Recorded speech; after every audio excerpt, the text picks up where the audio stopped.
Le répondeur de Ganesh 2. Le répondeur de Ganesh 2, puisque Ganesh doit déjà avoir 50 plaintes du CSA, de Twitter, de Bolloré aussi, pourquoi pas, mais surtout de diverses célébrités suite à ses imitations. On va voir. Et c'est pas fini, puisqu'elles sont de retour aujourd'hui pour parler d'humour. Oui. Bonjour à tous chers amis, bonne année. Oui, je suis désolé, on a encore le droit de le dire. Alors bonne année à vous tous qui nous écoutez. Me voilà donc encore convié à Issy les Moulineaux par chez vous avec l'épineuse question: peut-on rire de tout? Ça fait peur. Je me suis déjà brûlé les paluches sur ce topic, alors je vais laisser d'autres en parler. Monsieur Mélenchon, vous êtes la première chaîne politique française sur YouTube, ce n'est pas rien. Alors je vous le demande, peut-on rire de tout? Abonne-toi Joran, mets un pouce bleu. Et n'oubliez pas, la semaine prochaine, je fais un tuto pour créer des savons à partir de la graisse des bourgeoises, vous savez, comme dans Fight Club. Alors abonnez-vous, bande de bâchibouzous. Waouh, il a manifestement pris son rôle très à cœur. On va rester du côté des politiques. Jean-Marie Le Pen, peut-on rire de tout? Absolument pas, n'est-ce pas? J'ai été assez poursuivi par la justice pour pouvoir le dire. On ne peut pas rire de tout, du moins pas avec n'importe qui. Tiens, Jean-Marie Le Pen qui cite des proches, waouh, c'est incroyable. Oui, figurez-vous que mes blagues sur les Arabes, j'évite de les sortir devant Nadjet Valo Belkacem, n'est-ce pas? Et mes blagues sur les Juifs, je ne les fais pas sur Manel Valls, hein. On peut rire de tout, mais pas devant n'importe qui. Ok, merci. Valéry Giscard d'Estaing, on peut rire de tout? Écoutez, on peut rire de tout, on peut rire de tout, peut-être rire de tout. On peut rire.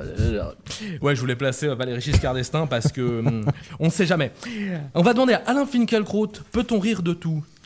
Alors, je crois que d'un point de vue sémantique, le rire ne s'accorde pas réellement avec la totalité des choses en présence.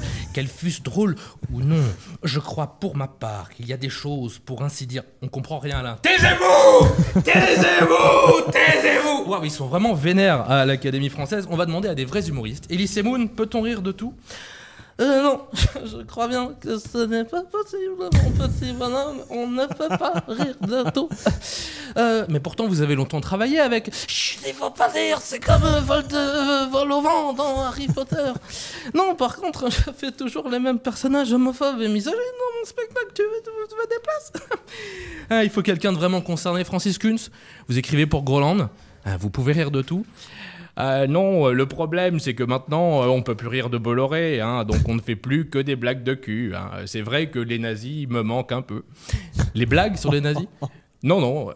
Ok, Stéphane Guillon, on peut rire de tout? Et non, malheureusement, ça m'a coûté ma place à France Inter, donc on ne peut pas rire de tout. La taille de Sarkozy, niente. Le priapisme de Dominique Strauss-Kahn, non plus. Le chromosome de Nadine Morano, impossible. Mais vous savez que vous n'êtes pas obligé d'être insultant pour être drôle. Mais vous m'avez pris pour qui? Anne Roumanoff? Waouh, ça clash, ça nous avance pas vraiment. Mais je me demande si médicalement on peut rire de tout. Michel Simès, on peut rire de tout? Alors, ça dépend si la toux est sèche, il suffit de prendre de la claritine soluble effervescente en comprimé. Et si la toux est grasse... Non Michel, on parlait pas de ça. On va finir avec un programme court de Canal+, qui a beaucoup fait parler de lui.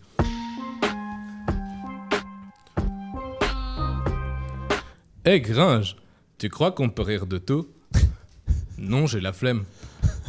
Ah ouais, j'avoue, vas-y, on va prendre un grec. Ouais, c'est bien les grecs.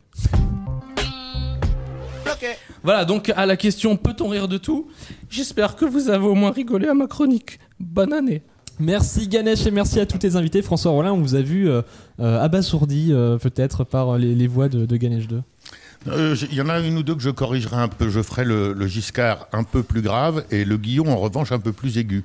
Ah. Mais ça m'a bien plu parce que là, j'ai bien reconnu la mélodie de la voix de Stéphane. Effectivement, il met toujours une espèce de rire dedans. Je rêverais, moi, de savoir, même vaguement les imiter. Mais merci beaucoup, en tout cas.